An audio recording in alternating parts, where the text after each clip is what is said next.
Сәлем достар, бүгін сіздермен жүзімнің пайдасы жайлы айтамыз. Біздің парақшамызға тіркеліп, лайк басып, соңына дейін тыңдап, керек жерін өзіңізге түртіп алыңыз. Жүзімнің пайдасы: піскен жүзімнің 100 граммында 154 грамм карбондық гидрат, 1 грамм протеин, 1 грамм май, 21 грамм фосфор, 0,6 миллиграмм темір, аз-аздан болса да басқа да элементтердің түрлі дәрумендер су кездеседі. 100 граммында 60 килокалория бар.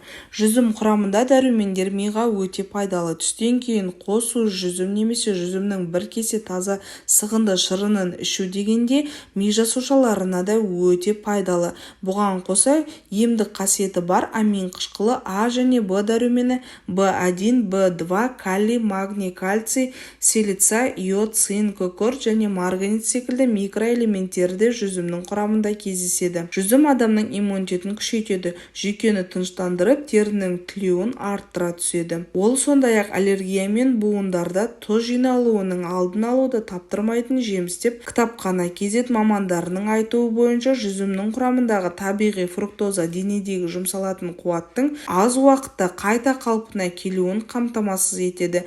Жүзім қасиетінің Құранда да айтылуы тегін болмаса керек. Неге десеңіз, қандағы оттегі жүргізетін гемоглобин синтезіне қажетті темір мен бүйректердің жұмыс істеу және жүрек соғысының реттелуінде жұмсалатын калий онда өте көп кездеседі.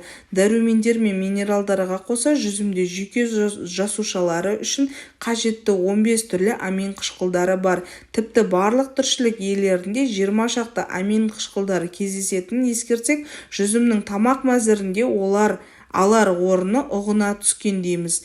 Қоректі ыдырауы нәтижесінде пайда болған немесе темекі ішімдік ауаның ластануы секілді зиянды қалдықтар капилляр тамырларының қабырғаларын зақымдайды. Мұндай зақымдануға қарсы жүзімнің кездесетін кейбір күштері антиоксиданттар, еркін радикалдардың әсерінен жоятын заттар, төменгі тығыздықтағы зиянды липопротеиндердің капилляр тамырларда түзілуіне бөгет келтіретін қасиетке ие. Жүзім құрамындағы магний адам денесіне де мидың да тұнығуына да ерекше әсер етеді. Ол бауыр аурулары, анемия делінетін қан азаюды емдеуде көп қолданылуымен қатар құрамындағы жеміс қышқылдары тартарик, малик, сукциник, фумарик, пирувик, глюколик қышқылдары бүйрек пен ішек жүйесінің жұмысын реттеуде, қанның тазаруы мен майдың еруіне де көмектеседі. Дененің вирустарға қарсы тұруында күшейтеді. Жоғары калориялы болуымен қатар құрамында өте аз мөлшерде май мен протеин болғандықтан жүзім өте тамаша қоректе жатады. Құрғақ жүзімде су аз болғандықтан оның калориясы өте жоғары әрі темір кальцийге өте бай. Сіздермен ақпарат бөліскен Адам Ант тағам. Денсаулықтарыңыз мықты болсын.